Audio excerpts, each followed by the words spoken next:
আমাদের মোবাইলগুলো যখন হারিয়েছে, জসিমকে যখন আমরা মেরেছি, তখন আমাদের বিবেক কাজ করেনি, আবেগে মেরেছি ওকে আমরা। আপনি বুঝতে পেরেছেন? ইনি হচ্ছেন জসিম। সে তার 4 জন ব্যক্তি নিয়ে হ্যাপি ফ্যামিলি ছিল, কিন্তু আজ থেকে 3-4 বছর আগে তার বাবা রোড অ্যাক্সিডেন্টে মারা যায়। তার পরে তার মাও ক্যান্সার হয়ে মারা যায়। শেষ অবধি থেকে গেল তার বড় ভাই। তার বড় ভাই ছিল এসআই অফিসার। সেও একদিন হঠাৎ করে ব্লাড ক্যান্সারে মারা যায়। তারপরেই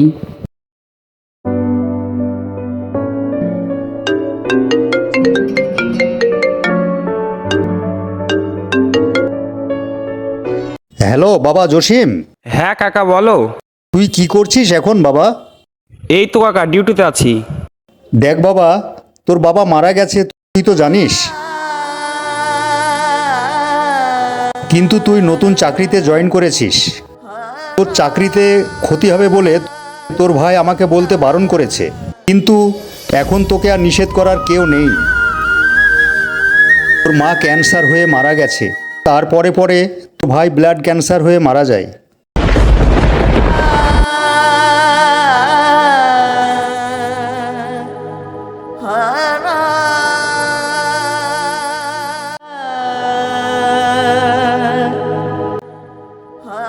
ভাই, আমি শুনলাম তোর গার্লফ্রেন্ডের বিয়ে হয়ে গেছে।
ছেলেটা খুব ভালো ছিল গো, মেধাবী ছাত্র ছিল। হ্যাঁ, তার বাবা মা মারা যাওয়ার কারণে এবং তার পরেই তার বড় ভাই ছিল এসআই অফিসার ছিল, সেও হঠাৎ করে ব্লাড ক্যান্সার হয়ে মারা যায়। এই কারণে মানসিক চাপের জন্য সে আজ পাগল হয়ে ঘুরে বেড়াচ্ছে রাস্তায় রাস্তায়।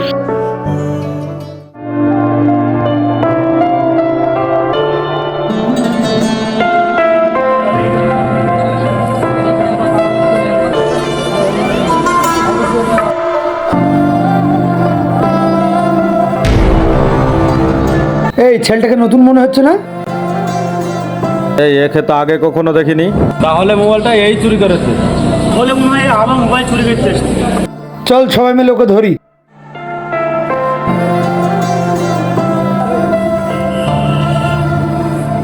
এই, তুই আবার মোবাইল চুরি করতে এসছিস? সেদিন যে মোবাইলগুলো চুরি করেছিস, সে মোবাইলগুলো কই? বের কর মোবাইল, বের কর। ভাই কিসের মোবাইল? এই নাটক করছিস, মারলে সব বেরিয়ে আসবে। এই তো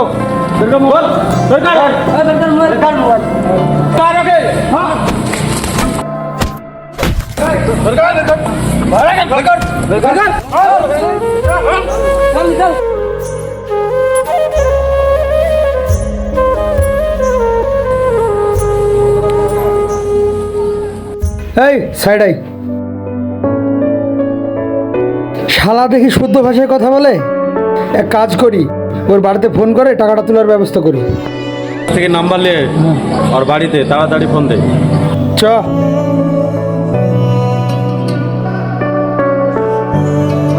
এই, তোর কাছে তোর বাড়ির কোনো নাম্বার আছে?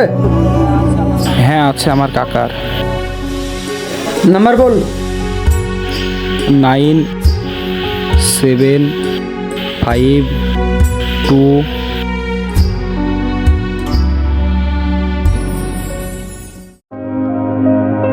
হ্যালো, আপনার ভাইপোকে যদি পেতে চান তাহলে এক্ষুনি 1 লক্ষ টাকা নিয়ে আপনার ভাইপোকে ছাড়িয়ে নিয়ে যান। কি করেছে ও? আপনার ভাইপো আমাদের মোবাইল চুরি করেছে। কি বলছো তোমরা? ও তো মানসিক রুগী। শোনো শোনো, তোমরা ওকে মেরো না, দরকার হলে তোমরা ওকে পুলিশে দিয়ে এসো। আরে ছাড়েন, ও যদি মানসিক রোগী হয় তো আপনার নাম্বার দিচ্ছে কি করে? ও খুব মেধাবী ছাত্র ছিল, তাই হয়তো ওর আমার নম্বরটা মনে আছে।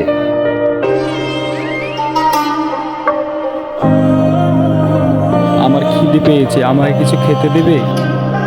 মার খেয়েও তোর পেট ভরেনি, আবার খাবো বলছিস? চল তোকে খাই নিয়ে আসি।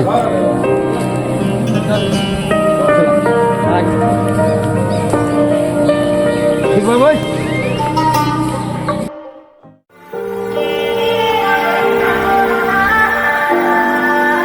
এই নে খা।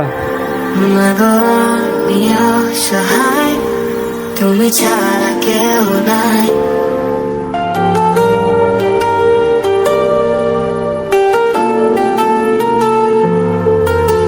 খাবার কেমন হয়েছে? ভালো হয়েছে ভাই। হলাম আমি মানসিক রোগী, আবার বড় ভাই তাড়াতাড়ি খাওয়া শেষ করো। গেলে আমাকে একা করে।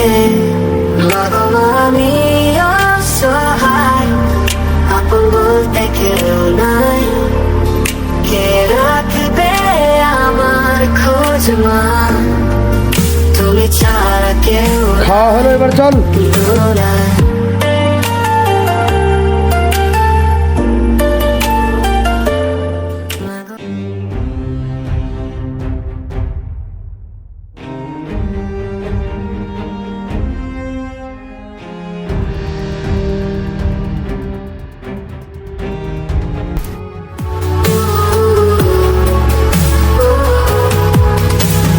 তোমরা আমাকে মেরে ফেলবে যখন, ও তাহলে ভাত কেন খাওয়ালে? ভেবেছিলাম ভাত খাইয়ে ছেড়ে দিবে, কিন্তু তোমরা আমার দুনিয়া কেড়ে নিলে। আপনারাই কি সেই লোক যারা একটা অসহায় এতিম মানুষকে নির্মম অত্যাচার করে মেরেছেন? আমাদের মোবাইলগুলো যখন হারিয়েছে, জসিমকে যখন আমরা মেরেছি, তখন আমাদের বিবেক কাজ করেনি, আবেগে মেরেছি ওকে আমরা। আপনি বুঝতে পেরেছেন? তোমরা শুধুই কোনো কারণ ছাড়াই ওকে মারতে পারলে? তোমরা আমার দুনিয়াকে ভাই ধরে নিলাম আপনার মোবাইলটি হারিয়ে গেছে, এখন কিন্তু আপনি অনেকটা উত্তেজিত। আপনি যদি আসলে অনেকটা উত্তেজিত হয়ে থাকতেন তাহলে কেন আপনি টাকা খরচ করে তাকে হোটেলে নিয়ে গিয়ে আদর যত্ন করে ভাতের সঙ্গে মাংস খাইয়ে আবার সেটি অনেকজন মিলে ভিডিও করে রাতারাতি সেটা সাধারণ জনগণের মাধ্যম দিয়ে ভাইরাল করে দিলেন। তার কিছুক্ষণ পরে আমরা দেখতে পাই আরও কিছু ভিডিও, যেখানে দেখা যাচ্ছে যে জসিমের 2 হাতের মাঝখান দিয়ে একটি লাঠি দিয়ে অন্য পাশ থেকে চাপ দেওয়া হচ্ছে, যার কারণে এখানে হাতের প্রত্যেকটা আঙুল ভেঙে যায়। শরীরের প্রত্যেকটা অংশে আপনারা দেখতে পাবেন নির্মমতার দাগ পড়ে যায়, যার কারণে আঘাত করলে যে চিৎকার করতে হয় সেটাও সে জানতো না। এক পর্যায়ে আঘাতগুলো সইতে না পেরে জসিম এই দুনিয়া থেকে বিদায় নেয়। জসিম বারবার বলছিল, আমি একজন এতিম, আমার বাপ মা ভাই বোন কেউ নেই, আমি রাস্তায় একলা একলা ঘুরে বেড়াই, কিন্তু কেউ জসিমকে ছাড়েনি। একজন খুনি কখনো শিক্ষার্থী হতে পারে না, একজন শিক্ষার্থী কখনো খুনি হতে পারে না। হ্যাঁ, সাধারণ জনগণ যদি আবু সাঈদের বুকে গুলি লাগার কারণে যদি রাস্তায় নামতে পারে, তাহলে একজন মানসিক ভারসাম্যহীন মানুষকে এভাবে দুনিয়া থেকে এভাবে স্টুডেন্টরা যদি সরিয়ে দিতে পারে, পারে তাহলে আবারও সাধারণ জনগণ আবারও রাস্তায় নামতে পারে। একজন অপরাধীর পরিচয়কে আমরা তখনই ভুলে যাব যখন সে সবচেয়ে বড় অপরাধী করবে। শুধুমাত্র একটি মোবাইল ফোন হারিয়ে যাওয়ার কারণে আবেগের বশতে কিভাবে কাজটি করলেন তিনি। ধিক্কার জানাই সেই সকল মানুষদেরকে। দেশের মধ্যে নাকি বাক স্বাধীনতা চলে এসেছে, আমরা নাকি স্বাধীনভাবে কথা বলতে পারবো। আজকে সেই সকল স্টুডেন্টরা নির্মমভাবে মারলো কেন? আপনারা সকলে একত্রিত হয়ে এই যে এতিম মানুষটাকে এভাবে মারলো, যারা মারলো তাদের জন্য আপনারা বিচার দাবি করুন।